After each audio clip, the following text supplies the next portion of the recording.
નમસ્કાર વિદ્યાર્થી મિત્રો, સ્વાગત છે તમારું યુવા સારથી કેરિયર એકેડેમીના આજના કરંટ અફેર્સ વિથ જીકે સિરીઝના વિડીયોમાં. વિદ્યાર્થી મિત્રો, દર 4 તારીખે આપણું કરંટ અફેર્સ મૂકીએ છીએ દર ચોથા દિવસે, પણ તબિયત ઠીક નહીં હોવાના કારણે આજે 6 દિવસ કરંટ અફેર્સમાં થઈ ગયા. એ બદલ હું તમારી માફી માંગુ છું.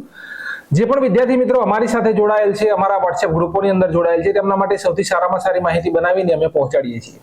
પણ તબિયત ઠીક નહીં હોવાના કારણે થોડું મટીરિયલ પણ પહોંચાડવામાં થોડું લેટ થઈ ગયું છે. બાકી ફોરેસ્ટનું કરંટ અફેર્સ મેં બનાવી અને આખા વર્ષનું મેં સેન્ડ તમામ વિદ્યાર્થી મિત્રો સુધી પહોંચાડ્યું છે. અહીંયા વિદ્યાર્થી મિત્રો આજના કરંટ અફેર્સની અંદર આપણે 1, 2, 3, 4, 5 અને 6 ફેબ્રુઆરી 2024ના જે પણ મોસ્ટ આઈએમપી કરંટ અફેર્સના પ્રશ્નો છે તેની માહિતી મેળવીશું.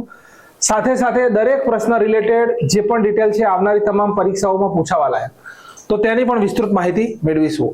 આજના વિડીયોની અંદર થોડું હું ફાસ્ટ બોલીશ નહીં, થોડું ધીરું બોલીશ, તો તમે જો નોટ્સ બનાવતા હોય તો નોટ્સ બનાવી લેજો. આજનો આપણો પહેલો પ્રશ્ન છે કે ભારત રત્ન એવોર્ડથી કોને સન્માનિત કરવામાં આવશે? તો અહીંયા આપણો રાઈટ આન્સર છે વિદ્યાર્થી મિત્રો, લાલકૃષ્ણ અડવાણી. હવે આપણા જે કેન્દ્ર સરકાર છે તેના દ્વારા વિદ્યાર્થી મિત્રો જાહેરાત કરવામાં આવેલી છે. બિહારના મુખ્યમંત્રી છે પૂર્વ મુખ્યમંત્રી કર્પરી ઠાકોર અને લાલકૃષ્ણ અડવાણી.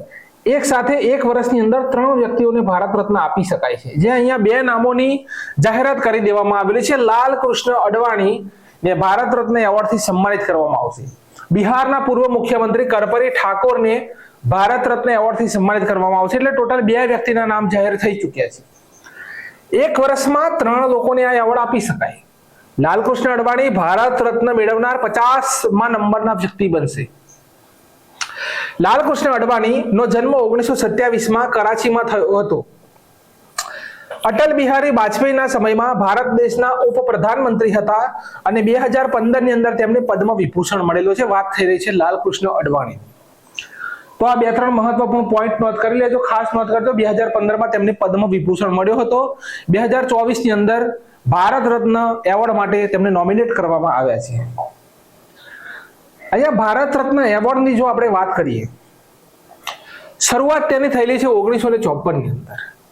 પ્રથમ વખત ડોક્ટર સર્વપલ્લી રાધાકૃષ્ણ ભારતના પ્રથમ ઉપરાષ્ટ્રપતિ અને બીજા રાષ્ટ્રપતિ હતા. બીજા નંબરે ચક્રવર્તી રાજગોપાલાચારી સ્વતંત્ર ભારત દેશના છેલ્લા ગવર્નર જનરલ અને ત્રીજા નંબરે સીવી રામણ વૈજ્ઞાનિક હતા. હવે પરીક્ષાની અંદર ઓપ્શનની અંદર જે હોય તે આપણે ટીક કરવાનું છે. 3 નામ તો હશે નહીં. ભારત રત્ન એવોર્ડ કોને પ્રથમ મળ્યો તો? આ 3 વ્યક્તિને પ્રથમ વખત મળ્યો હતો. કોઈ પણ નું નામ લખેલું હોય એ તમારે ટીક કરવાનું રહેશે, બરોબર? આ કન્ફ્યુઝન પોઈન્ટ. 3 નામ એક સાથે તો હશે જ નહીં. પ્રથમ કોને મળ્યો તો ડોક્ટર સર્વપલ્લી રાધાકૃષ્ણ લખ્યું હોય તો તેમને ટીક કરવાના.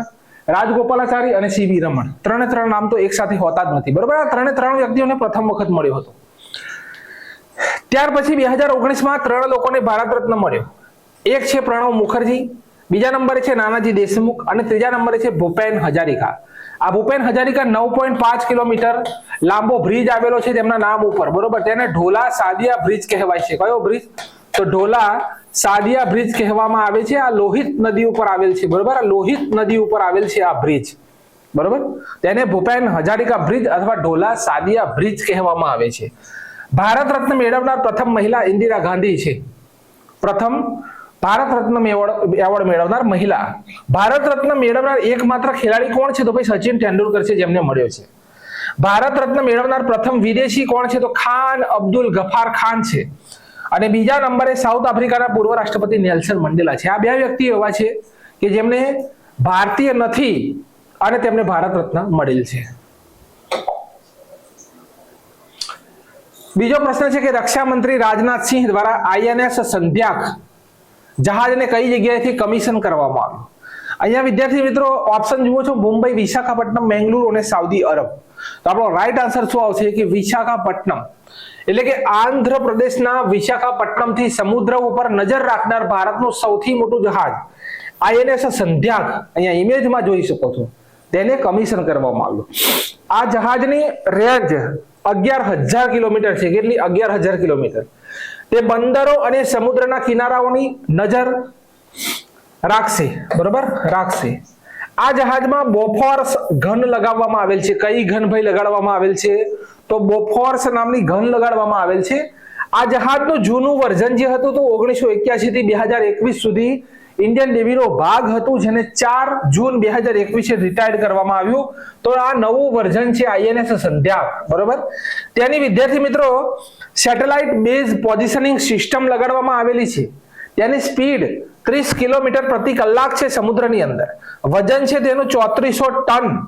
આ જહાજ ઉપર 18 અધિકારી અને 160 નૌસૈનિક વિદ્યાર્થી મિત્રો તેના ઉપર તૈનાત હશે, બરોબર. તેના ઉપર તૈનાત હશે. કેટલા તો ભાઈ 18 અધિકારી અને 16 નૌસૈનિક એના ઉપર તૈનાત હશે.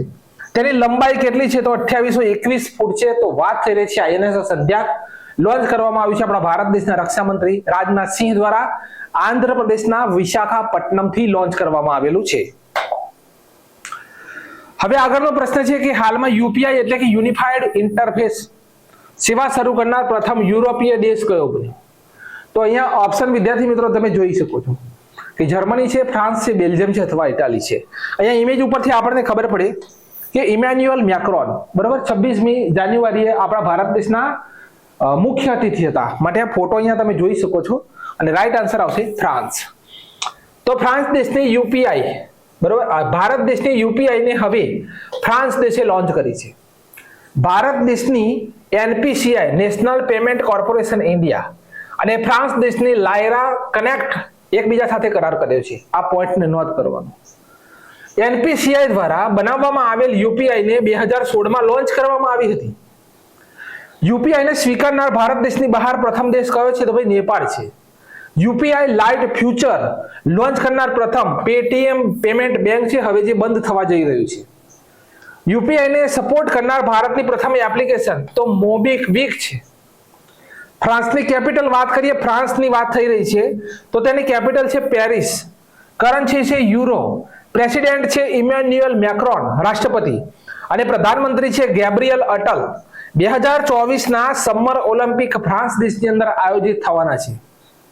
કઈ જગ્યાએ તો ફ્રાન્સ દેશની અંદર સમર ઓલિમ્પિક આયોજિત થશે. આગળનો પ્રશ્ન વાત થઈ રહી છે સૂરજકુંડ.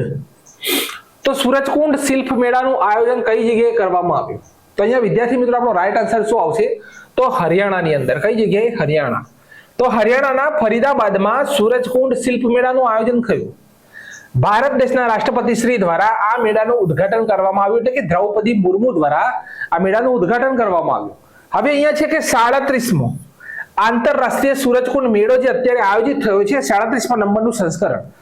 થીમ કઈ છે તો આ જવાબ આપણે ખાસ યાદ રાખવો પડશે. ગુજરાત રાજ્યની થીમ ઉપર આ મેળો છે, માટે આ પરીક્ષાલક્ષી મુદ્દો છે. ત્યાર પછી સરસ મેળો પૂછાય તો ભાઈ જમ્મુ કાશ્મીરમાં થયો હતો. ગાંધીસાગર મેળો તો પશ્ચિમ બંગાળની અંદર થયો હતો. હવે વિદ્યાર્થી મિત્રો એક કન્ફ્યુઝન પોઈન્ટ છે. અહીંયા ફક્ત સરસ મેળો લખેલો હોય તો જમ્મુ કાશ્મીર આવશે, પણ સરસ આજીવિકા મેળો જ્યારે લખેલો હોય ત્યારે ગુરુગ્રામ હરિયાણા આવશે. લકી મેળો પૂછાય તો રાજસ્થાન અને ગોળ મેળો તો જગન્નાથ મંદિર ઉધમપુર, બરોબર, ઓડિશાનું નહીં, પણ ગોળ મેળો પૂછાય તો જગન્નાથ મંદિર ઉધમપુર જમ્મુ કાશ્મીરનું યાદ રાખવાનું છે તમારે. તો ત્યાં પણ જગન્નાથ મંદિર આવેલું છે. માટે આગળ છે કે ફેબ્રુઆરી 2024માં ભારતીય વાયુસેના એટલે કે એરફોર્સ દ્વારા વાયુ શક્તિ 2024 યુદ્ધ અભ્યાસનું આયોજન કઈ જગ્યાએ કરવામાં આવશે? બરાબર, ફેબ્રુઆરી 2024માં. તો અહીંયા વિદ્યાર્થી મિત્રો રાઈટ આન્સર શું આવશે કે ભાઈ જેસલમેર ની અંદર કરવામાં આવશે. કઈ જગ્યાએ? જેસલમેર. તો ભારતીય વાયુસેના દ્વારા વાયુ શક્તિ યુદ્ધ અભ્યાસ જેસલમેરમાં 17 ફેબ્રુઆરી આયોજિત કરવામાં આવશે. હવે 2024 ની વાત કરી લઈએ. 2024 ના યુદ્ધ અભ્યાસ હમણાં જે પૂરા થયા, તો એક તો છે ડેઝર્ટ સાયક્લોન ઇન્ડિયા અને યુએઈ ની વચ્ચે રાજસ્થાનની અંદર આયોજિત કરવામાં આવ્યું. ત્યાર પછી છે વિદ્યાર્થી મિત્રો સહયોગ કાઝીન, તો ઇન્ડિયા અને જાપાન ચેન્નઈની અંદર આયોજિત કરવામાં આવ્યું. ત્યાર પછી આ શબ્દ છે અયુથ્યા ઇન્ડિયા અને થાઈલેન્ડની વચ્ચે આયોજિત થયું. સાયક્લોન 2, બરાબર, સાયક્લોન 2 ઇન્ડિયા અને ઇજિપ્તની વચ્ચે ઇજિપ્તની અંદર આયોજિત થયું. ખંજર નામની એક્સરસાઇઝ જે છે તે ભારત અને કિર્ગિસ્તાનની વચ્ચે હિમાચલ પ્રદેશના બકલોહની અંદર આયોજન થયું. સ્ટીડ ફાસ્ટ ડિફેન્ડર 2024 આ નાટોનો યુદ્ધ અભ્યાસ છે. નાટો NATO 31મા નંબરનો નાટોનો સભ્ય કયો દેશ બન્યો? મને કોમેન્ટ બોક્સની અંદર જણાવો. Desert Knight India, France, UAE અરબ સાગરની અંદર આયોજન થયું. સદા તનસિક ઇન્ડિયા, સાઉદી અરબ, રાજસ્થાનની અંદર આયોજિત થયું. તો આ 2024 ના મોસ્ટ આઈએમપી યુદ્ધ અભ્યાસ અહીંયા મૂકી દેવામાં આવેલ છે. બરોબર, તેને તમે નોટ્સ બનાવી લેજો અથવા ફરીથી વાંચી લેજો. આગળનો આપણો પ્રશ્ન છે કે ભારતીય નૌસેનાએ કયા વર્ષને નૌસેના નાગરિક વર્ષ જાહેર કર્યું? ભાઈ, ભારતીય જે નૌસેના છે આપણી, તેને કયા વર્ષને નૌસેના નાગરિક વર્ષ તરીકે જાહેર કર્યું? તો આપણો રાઈટ આન્સર મિત્રો આવશે 2024. તો ભારતીય નૌસેનાએ સમગ્ર નાગરિક માનવ સંસાધન પ્રબંધન અને પ્રાથમિકતા આપતા 2024 ના વર્ષને નૌસેના વર્ષ તરીકે જાહેર કર્યું છે. નૌસેના દિવસ ક્યારે ઉજવીએ છીએ આપણે? તો 4 ડિસેમ્બર. બરોબર, 4 ડિસેમ્બર. પ્રમુખ કોણ છે આપણા નૌસેનાના? તો આર હરિકુમાર.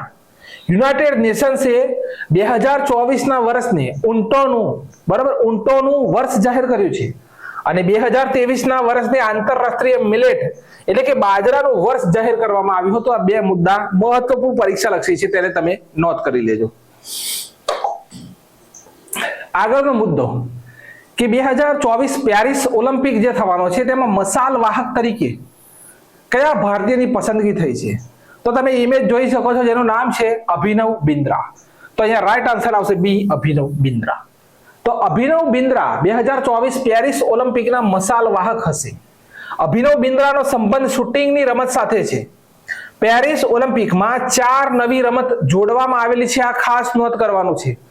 એક તો છે બ્રેક ડાન્સ, બીજા નંબરે છે સ્કેટબોર્ડિંગ, ત્રીજા નંબરે છે ક્લાઇમ્બિંગ અને ચોથા નંબરે છે સર્ફિંગ. આ 4 નવી રમતો જોડવામાં આવેલી છે. ઓલિમ્પિક સંગઠનની સ્થાપના 23મી જૂન 1894 ની અંદર થઈ હતી. 23 જૂનના દિવસે ઓલિમ્પિક દિવસ તરીકે ઉજવવામાં આવે છે.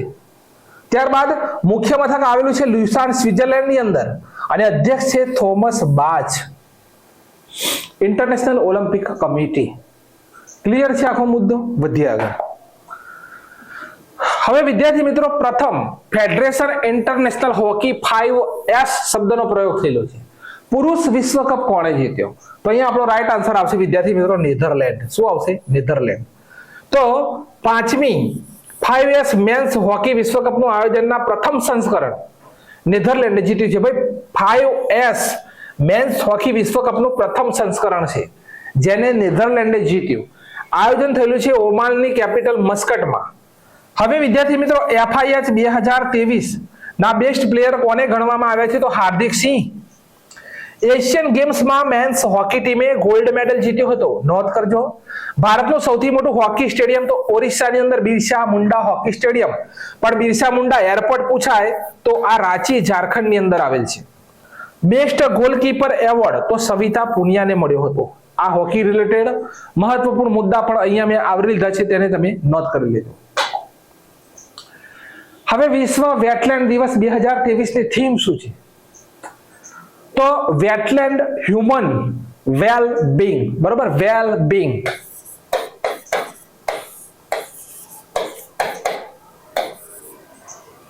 તો વિદ્યાર્થી મિત્રો, વિશ્વ વેટલેન્ડ દિવસ, બરોબર, એટલે આદ્ર ભૂમિ ની થીમ કઈ છે? તો વિદ્યાર્થી મિત્રો, wetland and human well being. બરોબર, 2024 આદ્ર ભૂમિ એટલે કે વેટલેન્ડ દિવસની થીમ રાખવામાં આવેલી છે. ઈરાનના રામસરમાં એક સ્થળ આવેલું છે વિદ્યાર્થી મિત્રો, રામસર નામનું, જ્યાં 2 ફેબ્રુઆરી 1971 રામસર સંમેલનનું આયોજન થયું હતું. તેની યાદમાં આ દિવસ ઉજવાય છે. પ્રથમ વખત આ દિવસની ઉજવણી 1997 કરવામાં આવી હતી. ભારત દેશ 1 ફેબ્રુઆરી 1982 ની અંદર રામસર સંમેલનની અંદર સામેલ થયો હતો, એટલે કે ભારત દેશે સિગ્નેચર કર્યા હતા. બરોબર, ત્યાર પછી ભારત દેશમાં રામસર સ્થળની સંખ્યા કેટલી છે? તો ભાઈ 80. કેટલી છે? 80. ભારત દેશમાં સૌથી વધુ રામસર સાઇટ તમિલનાડુમાં આવેલી છે. કેટલી ભાઈ? તો 16 સાઇટ આવેલી છે. અને બીજા નંબરે છે ઉત્તર પ્રદેશમાં 10. બરોબર, બીજા નંબરે છે ઉત્તર પ્રદેશમાં 10. હવે રિઝર્વ બેંક ઓફ ઇન્ડિયાએ પેમેન્ટ બેંક વિદ્યાર્થી મિત્રો પર પ્રતિબંધ લગાડવામાં આવ્યો છે. બરોબર, કઈ પેમેન્ટ, કયા અથવા કઈ પેમેન્ટ બેંક ઉપર પ્રતિબંધ લગાવ્યો છે? તો રાઈટ આન્સર છે પેટીએમ પેમેન્ટ બેંક ઉપર પ્રતિબંધ લગાડવામાં આવેલ છે. હવે વિદ્યાર્થી મિત્રો, આ પ્રતિબંધ શા માટે લગાડવામાં આવ્યો છે? તો જે રિઝર્વ બેંક ઓફ ઇન્ડિયાના જે રેગ્યુલેશન હોય તેનું પાલન નથી કર્યું, તેવું કહેવામાં આવી રહ્યું છે. તો પેટીએમ પેમેન્ટ બેંક જે છે તેના ઉપર 29 જે ફેબ્રુઆરી છે એ દિવસથી પેટીએમ બંધ થઈ જશે. બરાબર, પેટીએમ ને બંધ કરી દેશે રિઝર્વ બેંક ઓફ ઇન્ડિયા. કોઈ પણ લેવડ દેવડ તમારી જો હોય તો એને પૂરી કરી દેજો, કેમ કે 29 ફેબ્રુઆરીથી પેટીએમ જે પેમેન્ટ બેંક છે તેના ઉપર રિઝર્વ બેંક ઓફ ઇન્ડિયાએ સદંતર પ્રતિબંધ મૂકેલો છે. ત્યાર પછી સ્થાપના થયેલી છે પેટીએમ ની 28 નવેમ્બર 2017. મુખ્ય મથક આવેલું છે નોએડા, ઉત્તર પ્રદેશ. સંસ્થાપક છે વિજય શેખર શર્મા. અને ભારતનું પ્રથમ પેમેન્ટ બેંક કઈ છે તો એરટેલ પેમેન્ટ બેંક છે. પ્રથમ કઈ છે તો એરટેલ પેમેન્ટ બેંક. આગળનો મુદ્દો ફાઇનાન્શિયલ યર 2024-25 માં અંતરિમ બજેટ અનુસાર વર્ષ 2023-24 નું ફિસ્કલ ડેફિસિટ કેટલું રહ્યું હતું? બરાબર, રાજકોષીય ઘાટો, જેને વિદ્યાર્થી મિત્રો કહેવામાં આવે છે રાજકોષીય ઘાટો. ફિસ્કલ ડેફિસિટ તો રાઈટ આન્સર આવશે 5.8. આ ખાસ મુદ્દો નોંધ કરવાનો, પરીક્ષામાં ડાયરેક્ટ પૂછાશે. તો નિર્મલા સીતારામણે 6ઠી વખત બજેટ રજૂ કર્યું. ઉદાહરણ, 100 રૂપિયા છે તમારી પાસે અને સરકારે 105 રૂપિયા ખર્ચ કર્યો. જો ઉપરના 5 રૂપિયા છે તેને ફિસ્કલ ડેફિસિટ કહેવામાં આવે છે. સીધું સિમ્પલ, કોઈ પણ લેક્ચર લાંબુ કર્યા વગરનું આ ઉદાહરણ. 100 રૂપિયા છે સરકાર પાસે, બરાબર, અને 105 રૂપિયા ખર્ચ, તો ઉપરના જે 5 રૂપિયા છે તે ફિસ્કલ ડેફિસિટ કહેવામાં આવે છે. જય હિન્દ. આગળ વધીએ. હવે કરાઈ વેટ્ટી પક્ષી અભયારણ્ય રામસર સાઇટનો દરજ્જો મળ્યો, આ કયા રાજ્યમાં આવેલ છે? તો કરાઈ વેટ્ટી નામ ઉપરથી જ ખબર પડી જાય કે ભાઈ તમિલનાડુની અંદર આવેલ છે. એ નંબરનો ઓપ્શન આપણો રાઈટ આન્સર. તો વિદ્યાર્થી મિત્રો રામસર સાઇટ, બરોબર, કલર બધા સેમ થાય છે, બદલી કાઢીએ. બરોબર, રામસર સાઇટ નો દરજ્જો મળ્યો છે કરાઈ વેટ્ટી પક્ષી અભયારણ્ય. તો કર્ણાટકમાં વિદ્યાર્થી મિત્રો એક સમુદ્ર ભૂમિ, કર્ણાટકની અંદર એક સમુદ્ર ભૂમિ સંરક્ષણ રિઝર્વ છે, નાસીની સેન્ચ્યુરી અને ત્રીજું મગદી કેરે સંરક્ષણ રિઝર્વ. આ 3 કર્ણાટકની અંદર. તમિલનાડુમાં કરાઈ વેટ્ટી અને લોંગ વુડ સોલાર રિઝર્વ ને રામસર સાઇટનો દરજ્જો મળ્યો, એટલે ટોટલ 75 હતી આપણી પાસે અને અત્યારે 5 એડ થઈ, એટલે વિદ્યાર્થી મિત્રો ટોટલ વેટલેન્ડ કેટલી છે તો 80. બરોબર, 2 કઈ છે કર્ણાટકની તો એક છે સમુદ્ર ભૂમિ સંરક્ષણ રિઝર્વ અને નાસીની એસ્ચ્યુરી, બરોબર, અને ત્રીજું છે મગદી કેરે સંરક્ષણ રિઝર્વ. આ 3 છે કર્ણાટકની. તમિલનાડુના 2 છે, એક છે કરાઈ વેટ્ટી અને લોંગ વુડ સોલાર રિઝર્વ. આ 2 છે તમિલનાડુને, ટોટલ 5. બરોબર, ટોટલ 5. તો અત્યારે કેટલી થઈ આપણી ભારત દેશની રામસર સાઇટની સંખ્યા 80 થઈ ગઈ છે. બરોબર, 80. ઝારખંડના નવા મુખ્યમંત્રી કોણ બન્યા? તો ભાઈ હેમંત સોરેન હતા, અત્યારે નવા બન્યા છે ચંપઈ સોરેન. કોણ બન્યા છે? ચંપઈ. તો ચંપઈ સોરેન ઝારખંડના નવા મુખ્યમંત્રી બન્યા. બિહારના 9મા નંબરના નવા મુખ્યમંત્રી નીતિશ કુમાર બન્યા. આ નવા જે શબ્દ છે તેને નોંધ કરો. મધ્યપ્રદેશમાં નવા મુખ્યમંત્રી બન્યા મોહનલાલ યાદવ. બરોબર, રાજસ્થાનમાં બન્યા ભજનલાલ શર્મા. તેલંગાણામાં બન્યા રેવત રેડ્ડી. છત્તીસગઢના બન્યા વિષ્ણુદેવ સહાય અને મેઘાલયના મુખ્યમંત્રી બન્યા લાલ ડુહોમા. બરોબર, લાલ ડુહોમા. આ નવા મુખ્યમંત્રીને નોંધ કરી લો.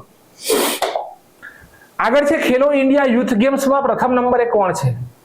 તો ભાઈ 6ઠા સંસ્કરણની અંદર મહારાષ્ટ્ર રાજ્ય પ્રથમ નંબરે છે. મહારાષ્ટ્ર. તો ખેલો ઇન્ડિયા યુથ ગેમ્સના 6ઠા સંસ્કરણમાં મહારાષ્ટ્ર પ્રથમ નંબરે છે. આયોજન 19 જાન્યુઆરી થી 31 જાન્યુઆરી વચ્ચે થયું. તમિલનાડુ રાજ્યમાં તેનું આયોજન થયું અને મેસ્કોટ ખાસ યાદ રાખવાનો છે વીર મંગાઈ. શું છે મેસ્કોટ? વીર મંગાઈ. આ મેસ્કોટને ખાસ તમારે યાદ કરવાનો છે. હવે લખેલું છે કે હાલમાં જ આવેલી સ્નો લેપર્ડની ગણતરીમાં ભારત દેશમાં કેટલા સ્નો લેપર્ડ છે? આ ગણતરી પ્રથમ વખત કરવામાં આવેલી છે. બરોબર, ફર્સ્ટ ટાઈમ આ ગણતરી કરવામાં આવેલી છે સ્નો લેપર્ડ, બરફના ચિત્તા દેશી ભાષાની અંદર. તો વિદ્યાર્થી મિત્રો અહીંયા રાઈટ આન્સર આવશે ભાઈ 718 છે સ્નો લેપર્ડની સંખ્યા. તો સ્નો લેપર્ડની સંખ્યા 718 છે. સર્વેક્ષણ wild life institute of India દ્વારા આ કરવામાં આવ્યું. આ પણ પૂછી શકે છે. ભારત દેશમાં પ્રથમ વખત આ સ્નો લેપર્ડ સર્વે થયું છે. સૌથી વધારે સંખ્યા કઈ જગ્યાએ છે? લદ્દાખની અંદર 477. Buffer state. બરાબર, સોરી, સૌથી વધારે સ્નો લેપર્ડ લદ્દાખની અંદર છે 477. બરાબર, બરફના ચિત્તા સૌથી વધુ કઈ જગ્યાએ? તો વિદ્યાર્થી મિત્રો લદ્દાખની અંદર છે 477, ઉત્તરાખંડમાં 124 છે, હિમાચલ પ્રદેશમાં 51 છે, અરુણાચલ પ્રદેશમાં 36 છે, સિક્કિમમાં 21 છે અને જમ્મુ કાશ્મીરમાં 9 છે. બસ આટલા સ્ટેટની અંદર જ સ્નો લેપર્ડ જોવામાં આવે છે, બીજી કોઈ જગ્યાએ જોવામાં આવતા નથી. ભારત દેશમાં ટાઈગરની સૌથી વધુ સંખ્યા મધ્યપ્રદેશમાં 785 છે. ભારત દેશનો નવીનતમ tiger reserve Dholpur Karauli tiger reserve Rajasthan છે. આટલે સુધીનો મુદ્દો આપણે નોંધ કરવાનો છે. આગળ છે કે ખેલો ઇન્ડિયા વિન્ટર ગેમ્સ 2024 નો મેસ્કોટ શું છે?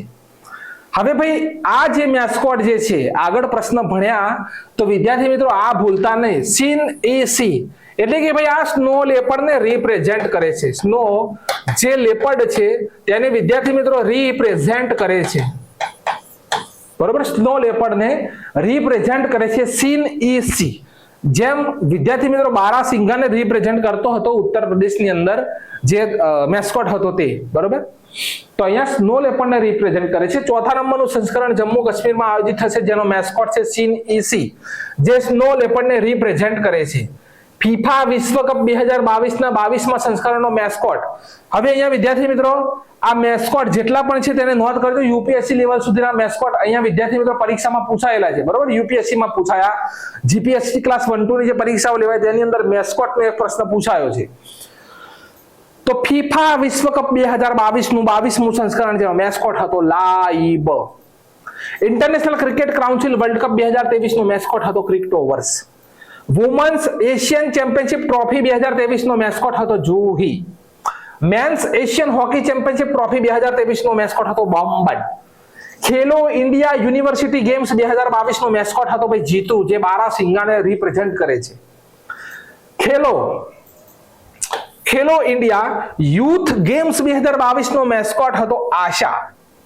ફીફા વુમન્સ વર્લ્ડ કપ 2023 નો મેસ્કોટ તો ભાઈ તજુની. ચેસ ઓલિમ્પિયાડ 2022 નો મેસ્કોટ તો ભાઈ થમ્બી. 37મા નેશનલ ગેમ્સ નો મેસ્કોટ તો ભાઈ મોગા. ફીફા અંડર 17 વર્લ્ડ કપ 2022 નો મેસ્કોટ તો ભાઈ ઈભા. અને ખેલો ઇન્ડિયા વિન્ટર ગેમ્સ 2024 નો મેસ્કોટ છે સીન એસી, કે જે સ્નો લેપર્ડને રિપ્રેઝેન્ટ કરે છે. આટલે સુધીની સરસ મજાની માહિતી છે તમારી પાસે. જો કોઈ બુક્સની અંદર તમે શોધવા જશો, કોઈ પણ કરંટ અફેર્સની બુક ગુજરાતની તમે પકડજો અને જેની અંદર તમે આ શોધવા જશો તો 1 કલાક જશે તમારો. કેટલો? આ ટાઇટલ જે બનાવવાનું છે, આ ટાઇટલ જે હું લઈને આવ્યો છું શોધખોળ કરી, આ તમે બનાવવા જશો તો પણ વિદ્યાર્થી મિત્રો 1 દિવસ જશે તમારો આ શોધવામાં, બરાબર. કયા ખૂણામાં કયું મૂકેલું હશે તે મળશે નહીં, પણ આવું જે કરંટ અફેર્સ હશે અમારું તેની અંદર 1 લાઈનની અંદર તમને વાંચવા મળશે. આગળનો પ્રશ્ન જોઈએ કે ભારત દેશના રાષ્ટ્રપતિ દ્રૌપદી મુર્મુ દ્વારા સંતનામ સંધુને રાજ્યસભા માટે નોમિનેટ કરવામાં આવ્યા. તો ભાઈ બંધારણના કયા અનુચ્છેદ અંતર્ગત રાજ્યસભા સદસ્યને નોમિનેટ કરવામાં આવે છે? તો અહીંયા રાઈટ આન્સર આવશે આપણો અનુચ્છેદ નંબર 80 મુજબ. તો બંધારણના અનુચ્છેદ નંબર 80 મુજબ રાષ્ટ્રપતિ શ્રીએ સંતનામ સિંહ સંધુને રાજ્યસભા માટે નોમિનેટ કર્યા. રાજ્યસભા એક સ્થાયી ગૃહ છે જેનું કોઈ દિવસ વિસર્જન થતું નથી. તેના જે સભ્ય હોય 1/3 સદસ્ય દર બીજા વર્ષે રિટાયર થાય છે. આ પ્રશ્ન 3 પરીક્ષામાં પૂછાયેલો છે, બરોબર. 3 પરીક્ષામાં પૂછાયેલો છે પ્રૂફ સાથે. રાજ્યસભાના 1/3 સદસ્ય દર બીજા વર્ષે રિટાયર થાય છે, બરોબર. રાજ્યસભા વિસર્જિત થઈ શકતી નથી. ત્યાર પછી રાજ્યસભાના સભાપતિ કોણ છે? તો જગદીપ ધનખડ. ઉપસભાપતિ કોણ છે? હરિવંશરાય નારાયણ સિંહ. રાજ્યસભાના સભ્ય બનવા ઉંમર કેટલી જોઈએ? તો 30 વર્ષ અને લોકસભામાં 25 વર્ષ. ક્લિયર આખો મુદ્દો આ બંધારણનો. આગળ છે કે કયા ભારતીય બોક્સરે અમેરિકામાં ઇન્ટરકોન્ટિનેન્ટલ ચેમ્પિયનશિપ જીતી? તો તેમનું નામ છે મનદીપ જાંગડા. શું નામ છે? તો ભાઈ તેમનું નામ છે મનદીપ જાંગડા. તો ભારતીય બોક્સર મનદીપ જાંગડાએ અમેરિકા ઇન્ટરકોન્ટિનેન્ટલ બોક્સિંગ ચેમ્પિયનશિપ જીતી. એશિયાઈ મેરેથોન ચેમ્પિયનશિપ 2024 બેંકોકમાં આયોજિત થઈ હતી, તેને માનસિંહે જીતી હતી. ઓપ્શન નંબર બી. વુસુ સંગઠન દ્વારા વુસુ 2023 ના સર્વશ્રેષ્ઠ વુસુ પ્લેયર તરીકે ભારત દેશના રોસી બીનાને જાહેર કર્યા છે. Option number C. 3 option clear. સરસ મજાનું કરંટ અફેર છે, નોંધ કરી લેજો. વિશ્વ કેન્સર દિવસ. તો દર વર્ષે 4 ફેબ્રુઆરીએ વિશ્વ કેન્સર દિવસની ઉજવણી થાય. 2022 થી 24 સુધી વિશ્વ કેન્સર દિવસની થીમ એક જ રાખવામાં આવેલી છે, ક્લોઝ ધ કેર ગેપ. એક જ થીમ છે. કેન્સર દિવસની સ્થાપના 4 ફેબ્રુઆરી 2000 ની સાલમાં પેરિસમાં World Summit Against Cancer for the New મિલેનિયમમાં અપનાવવામાં આવેલ પેરિસ ચાર્ટરમાં થઈ હતી. વિશ્વ સ્વાસ્થ્ય સંગઠન દ્વારા દર વર્ષે 10 મિલિયન લોકોને મૃત્યુ કેન્સરથી થાય છે તેવું જાહેરાત કરવામાં આવેલી છે. 10 મિલિયન લોકો કેન્સરથી મૃત્યુ પામે છે. હવે વિદ્યાર્થી મિત્રો, વર્લ્ડ લંગ કેન્સર, તો 1 ઓગસ્ટ ઇન્ટરનેશનલ ચાઇલ્ડહુડ કેન્સર દિવસ, તો 15મી ફેબ્રુઆરી ભારત દેશની પ્રથમ સર્વાઇકલ કેન્સર. વિદ્યાર્થી મિત્રો, આપણું જે બજેટ જે રજૂ કરવામાં આવ્યું નિર્મલા સીતારમણ દ્વારા, તેની અંદર જે 7 વર્ષથી 14 વર્ષની જે આપણી બહેનો છે તેમને સર્વાઇકલ કેન્સરની રસી મૂકવામાં આવશે. ભારત દેશની પ્રથમ સર્વાઇકલ કેન્સરની જે રસી છે, સ્વદેશી વેક્સિન સીરમ ઇન્સ્ટિટ્યૂટ પુના દ્વારા બનાવવામાં આવી. તેનું નામ છે ક્વાડ્રી. બરોબર, ક્વાડ્રી આ રીતે લખાશે, ક્વાડ્રી. અહીંયા ટાઈપિંગ ના થતું હોય એ રીતે આ રીતે લખાઈ ગયું હોય. ક્વાડ્રી વેલેન્ટ હ્યુમન પેપિલોમા વાયરસ આ વેક્સિનનું નામ છે. ખાસ નોંધ કરજો, છપાશે એટલે 110% પરીક્ષામાં છપાશે આ પ્રશ્ન. હવે વિદ્યાર્થી મિત્રો, ઓક્ટોબર મહિનાને સ્તન કેન્સર જાગૃતતા મહિના તરીકે ઉજવવામાં આવે છે અને સ્ટડી ઓફ કેન્સરને શું કહેવામાં આવે છે? તો ઓન્કોલોજી. સ્ટડી ઓફ કેન્સર જે છે તેને કહેવામાં આવે છે ઓન્કોલોજી. આગળ છે વિદ્યાર્થી મિત્રો કે દેડકાની નવી પ્રજાતિ, દેડકાની નવી પ્રજાતિની શોધ કરવામાં આવેલી છે. અહીંયા વિદ્યાર્થી મિત્રો આ ફોટો ખોટો છે, બરાબર, શોધ કરવામાં આવેલી છે. તો બેંગલુરુમાં દેડકાની નવી પ્રજાતિ શોધવામાં આવી, જેનું નામ સ્ફેરોઠેકા વર્ષાભૂ રાખવામાં આવેલું છે. અહીંયા મેં ફોટો મૂક્યો હતો પણ ફોટો બદલાઈ ગયેલો છે, બરોબર, આ ફોટો આનો નથી. તો અહીંયા બીજાની અંદર પણ નથી, ત્રીજાની અંદર પણ નથી, બરોબર, ફોટો ચેન્જ થઈ ગયો છે, એ ફોટો નથી. વિદ્યાર્થી મિત્રો, આ વર્ષાભૂ નામ એટલા માટે રાખવામાં આવેલું છે, આ દેડકો જે છે તે ફક્ત વરસાદની અંદર જ બહાર આવે છે, બરોબર, વરસાદની અંદર જ બહાર આવે છે, માટે તેનું નામ રાખવામાં આવ્યું છે સ્ફેરોઠેકા વર્ષાભૂ. આ ખાસ નોંધ કરી લેજો. હવે વિદ્યાર્થી મિત્રો, આ ફોટો ખોટી રીતે નથી મુકાયેલો, ફોટો બરોબર જ છે, બરોબર. હવે હું કહીશ કે આ ફોટો બરોબર છે. કેમ? કે આ કાંગારૂ જે લિઝાર્ડની નવી પ્રજાતિ શોધવામાં આવી. અહીંયા એક સ્લાઇડની અંદર મેં 2 પ્રશ્નો લીધેલા છે, તો આ જે નીચે વાળો પ્રશ્ન છે તે એની ઇમેજ મૂકવામાં આવેલી છે. આ કાંગારૂ કાચંડો દેશી ભાષાની અંદર કાંગારૂના મુખ જેવો કાચંડો શોધવામાં આવેલો છે. કઈ જગ્યાએ? તો પશ્ચિમ ઘાટની અંદર, બરોબર, પશ્ચિમ ઘાટની અંદર. તેનું નામ અગત્ય ગામા એ જ રાખવામાં આવેલું છે, આ જે કાંગારૂ કાચંડો. તેનું નામ સોસાયટી ઓફ ઝૂલોજિકલ ઇંગ્લેન્ડના evolutionary distinct and globally endangered ના નામ ઉપર રાખવામાં આવેલું છે. આ અગામીડે પરિવાર સાથે સંબંધિત છે. તો આ 2 મુદ્દા છે. અહીંયા દેડકાની નવી પ્રજાતિ શોધવામાં આવી, તેનું નામ સ્ફેરોઠેકા વર્ષાભૂ રાખવામાં આવેલું છે. બેંગલુરુ કર્ણાટકની અંદર શોધવામાં આવી. આ દેડકો ફક્ત વરસાદની અંદર જ બહાર નીકળે છે, માટે તેનું નામ આ રાખવામાં આવેલું છે. અને આ કાંગારૂ લિઝાર્ડની જે નવી પ્રજાતિ છે, ઇમેજમાં જોઈ શકો છો, આ કાંગારૂ દેડકો તે પશ્ચિમ ઘાટની અંદર શોધવામાં આવેલી છે. બસ ખાલી નામ યાદ રાખજો, અગત્ય ગામા એજ. આ 2 મુદ્દા તમારે નોંધ કરવાના છે. ચલો ખાસ પોઈન્ટ નોંધ કરજો. 3.99 બિલિયન માટે ભારત દેશના MOU થયા છે. તો ભારત કયા દેશ પાસેથી MQ-319B ડ્રોન અને મિસાઇલ ખરીદશે? તો આપણો રાઈટ આન્સર શું આવશે વિદ્યાર્થી મિત્રો? અમેરિકા, બરાબર, USA.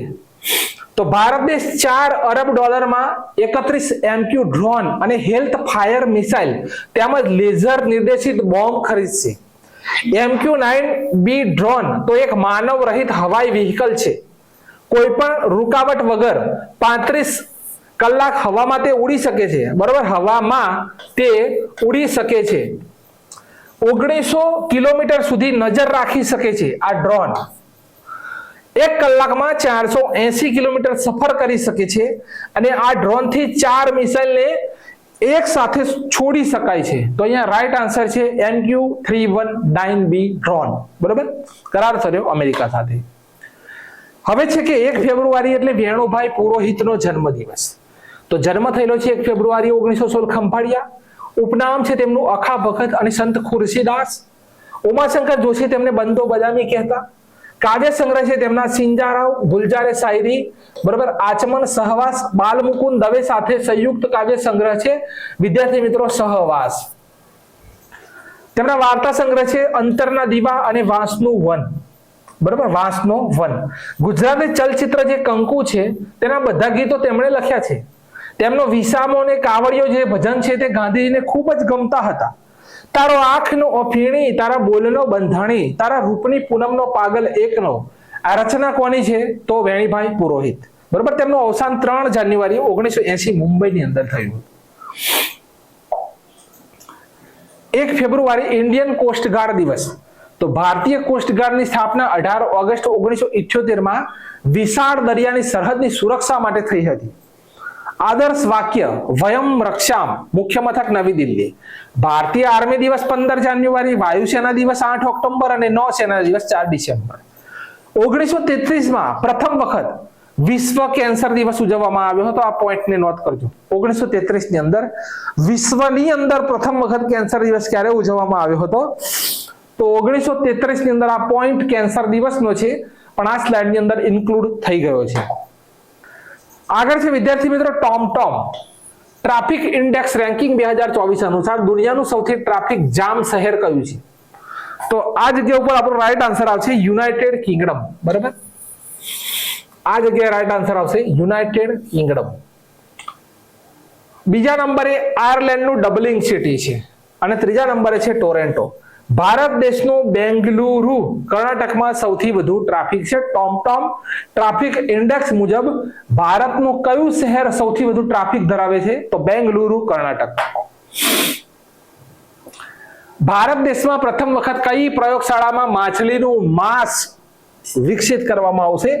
આજે ભારત દેશની અંદર સૌથી વધુ માછલી ખાવામાં આવે છે અને જેની ખોટ પણ વર્તાય છે દિવસે ને દિવસે. તો આ માછલીનું માંસ કેરળની અંદર બનાવવામાં આવશે, બરોબર.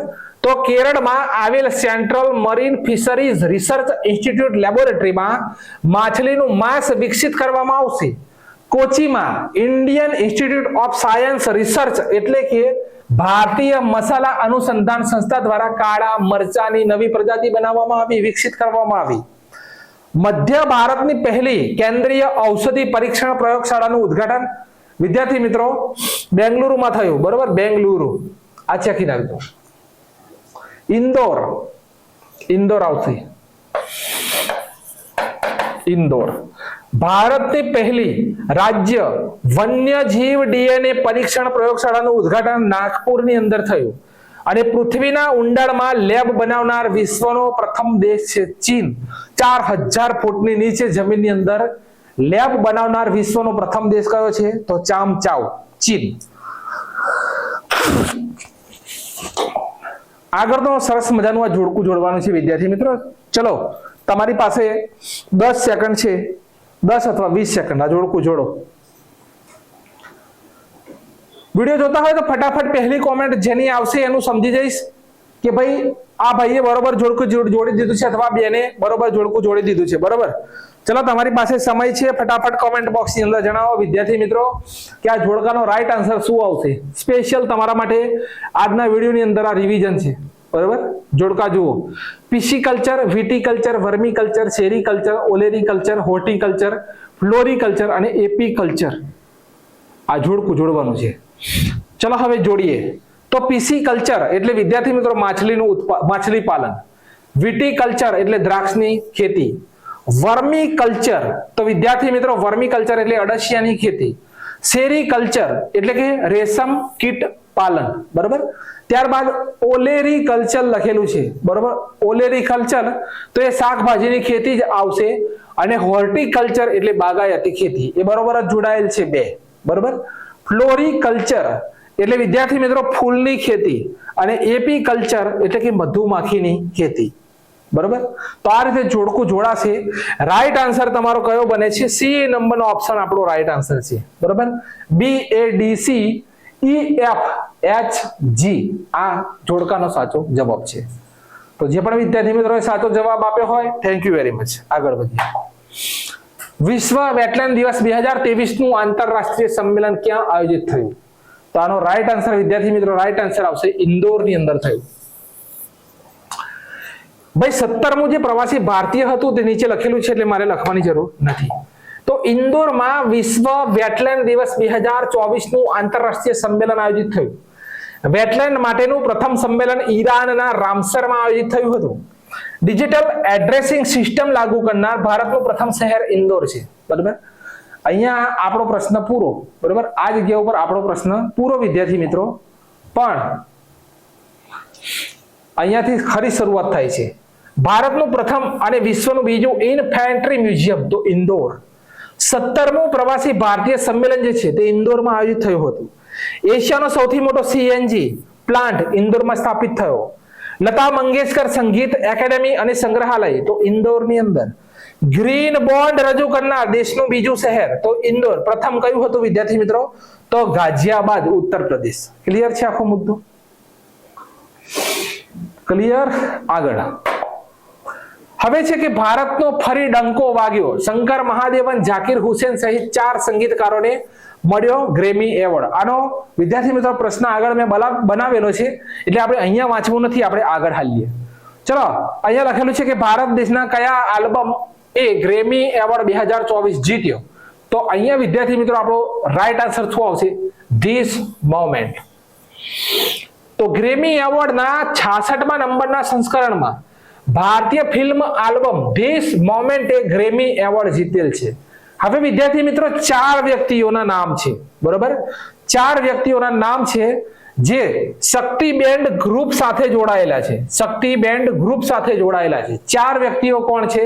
તો એક છે તબલા વાદક ઝાકિર હુસેન, વાયોલિન વાદક ગણેશ રાજગોપાલન, ગાયક શંકર મહાદેવન છે ગાયક, અને તબલા વાદક સેલવા ગણેશ વિનાયક રામ. બરોબર, તેમને આ 4 વ્યક્તિઓને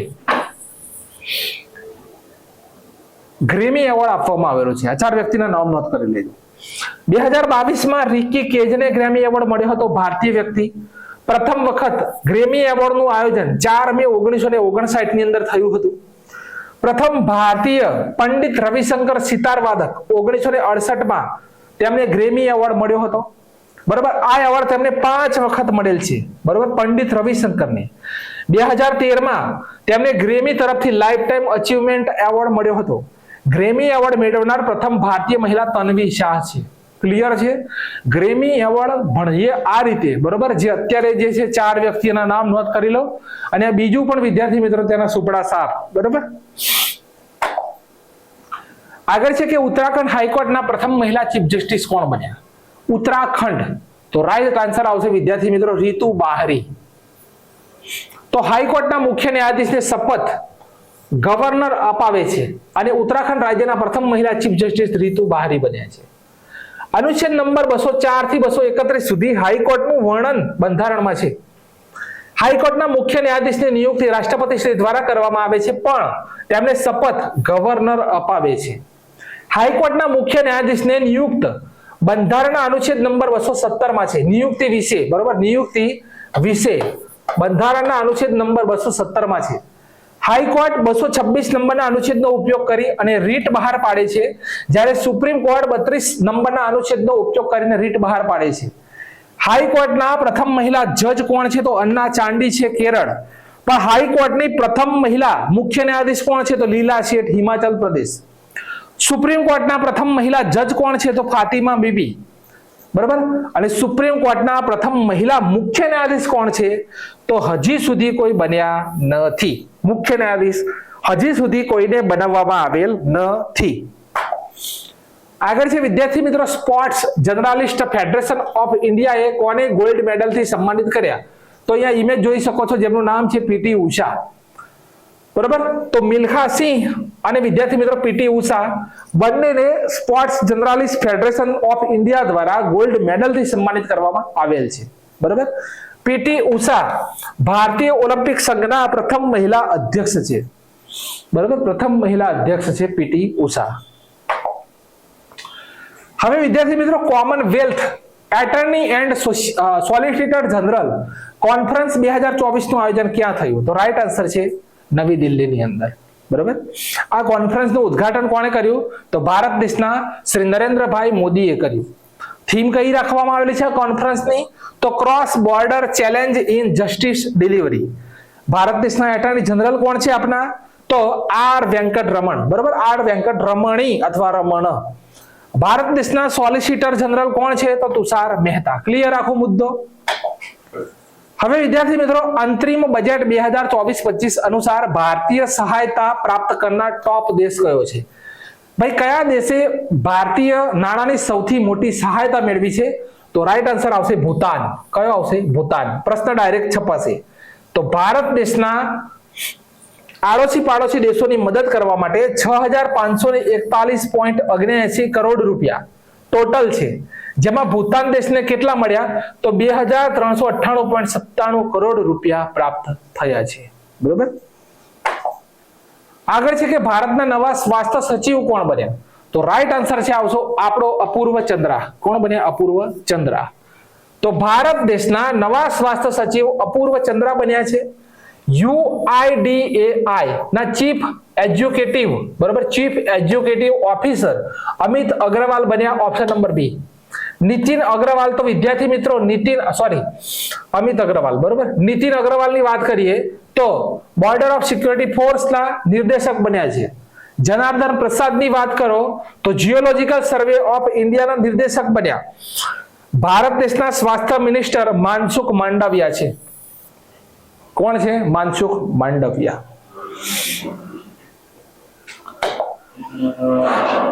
તો વિદ્યાર્થી મિત્રો, આટલે સુધી આપણું આ કરંટ અફેર્સ હતું. બરોબર, આટલે સુધી આપણું આ કરંટ અફેર્સ હતું.